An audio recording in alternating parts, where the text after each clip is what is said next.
porque Occidente logra colocar un títere en el poder durante la década de los 90, que es Boris Yeltsin, que prácticamente Rusia está totalmente destruida, uno de las peores etapas históricas de la Federación Rusa, gente muriendo de hambre y de frío en las calles, eso nunca se había visto en el periodo soviético.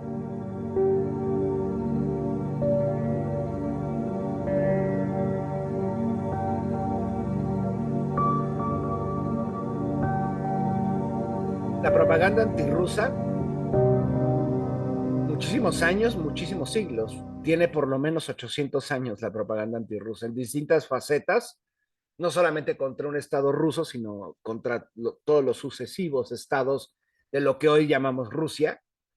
De hecho, la propaganda desde Occidente, bueno, en ese momento todavía no existe la idea de Occidente, existe la cristiandad católica y la cristiandad ortodoxa. Todo comienza hace 1000 años, eh, cuando viene el gran cisma, oriental u occidental, dependiendo de la perspectiva,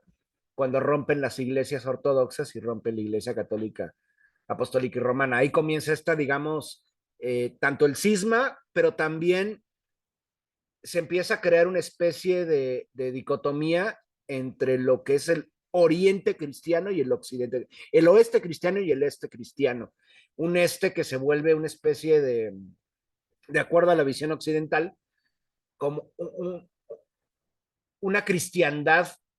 errónea o griega o atrasada u oscura. El adjetivo va a ir cambiando dependiendo de la época, ¿no? Paulatinamente, conforme se va a trascender de lo religioso a lo político, en primer lugar porque Rusia, o lo que a la postre va a ser Rusia, en ese momento es el Rus de Kiev, es un territorio gigantesco, y a la postre, cuando surja ya un Estado ruso unificado, por ejemplo, en los últimos años del Principado de Moscovia, que el Principado de Moscovia va a absorber a todos otros estados rusos, como la República de Novgorod o Vladimir, etcétera, etcétera, Rusia va a ser 40 veces, bueno, y en los futuros siglos Rusia va a ser 40 veces más grande que Europa. Europa realmente es una península asiática minúscula. Rusia ocupa prácticamente toda Eurasia, va desde el Báltico hasta el Pacífico. Entonces, es más o menos a partir del siglo XVIII, cuando comienzan los procesos de la revolución industrial a finales del siglo XVIII, en ese momento gobierna en Rusia Catalina la Grande, cuando Occidente empieza a notar la cantidad de recursos vastos que tiene el imperio zarista ruso, ahí va a comenzar, se va a recrudecer la animadversión en contra de Rusia. Previamente ya habían ocurrido conatos enfrentamientos, guerras en contra de distintos estados europeos y rusos. Rusia también forma parte de Europa, aunque Europa es un concepto muy maleable, entonces voy a diferenciarlo Europa-Rusia. En ese momento, por ejemplo, en el siglo, si no me equivoco, en el siglo XIII, viene el intento de invasión de la orden teutónica en contra de Rusia, es cuando surgen personajes como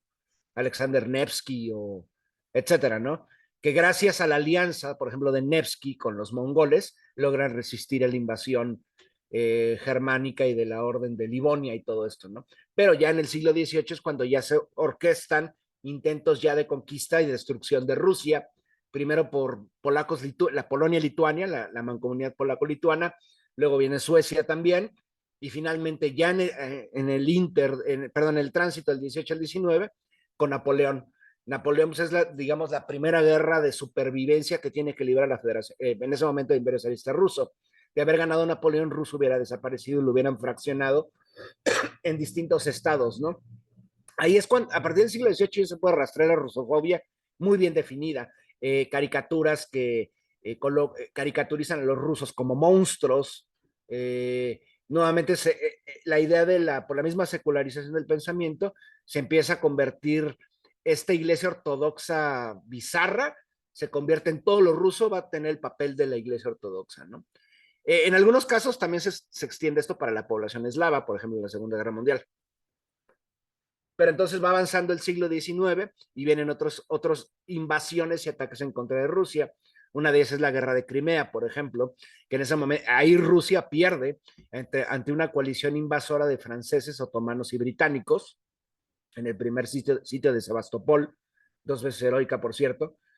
Pasa un siglo y luego va a venir la Primera Guerra Mundial, Ahí es cuando se da otro quiebre muy interesante y bueno, lamentable también para toda la gente que murió en este conflicto en la Primera Guerra Mundial, pero ahí hay un quiebre porque viene la Revolución del 17, Rusia sale de la Primera Guerra Mundial, se crea la Unión Soviética, entonces toda esta rusofobia previa que existía se va a reconfigurar ahora con la matiz anticomunista del pánico rojo. Entonces, esta rusofobia ha sido constante y se ha ido aplicando y se ha ido matizando y, digamos, adaptando a los distintos contextos de cómo Rusia va cambiando, porque a pesar de que es el mismo territorio, han surgido estados muy distintos, monarquías, posteriormente una pequeña república burguesa y finalmente el estado soviético, ¿no? Y llegando ya, digamos, llegamos hasta 1991, el fin de la Unión Soviética, y teóricamente la Guerra Fría tendría que haber terminado. En parte se da una pausa porque Occidente logra colocar un títere en el poder durante la década de los 90, que es Boris Yeltsin, que prácticamente Rusia está totalmente destruida, uno de los peores, de las peores etapas históricas de la Federación Rusa, gente muriendo de hambre y de frío en las calles, eso nunca se había visto en el periodo soviético. Y en ese momento es cuando Occidente está muy contento con Rusia, es cuando ¿cómo se llama? Bill Clinton se abraza con Boris Yeltsin, Boris Yeltsin ebrio en la Casa Blanca, bailando como un pollo, porque eso se puso a hacer Boris Yeltsin, se puso a bailar con un pollo mientras Bill Clinton le aplaudía, eso se convirtió en Rusia, hasta que el Estado Mayor ruso decide no podemos seguir así porque el país lo están fraccionando. Al mismo tiempo, Washington intenta balcanizar Rusia, es cuando surgen los dos conflictos en Chechenia y también en otras partes del Dagestán, lo que intentan es fraccionar a la Federación Rusa, un proyecto que por cierto sigue vivo. Y finalmente, en el 99-2000 es cuando deciden sacar a Boris Yeltsin del poder porque ya pueden vislumbrar que se va a perder por completo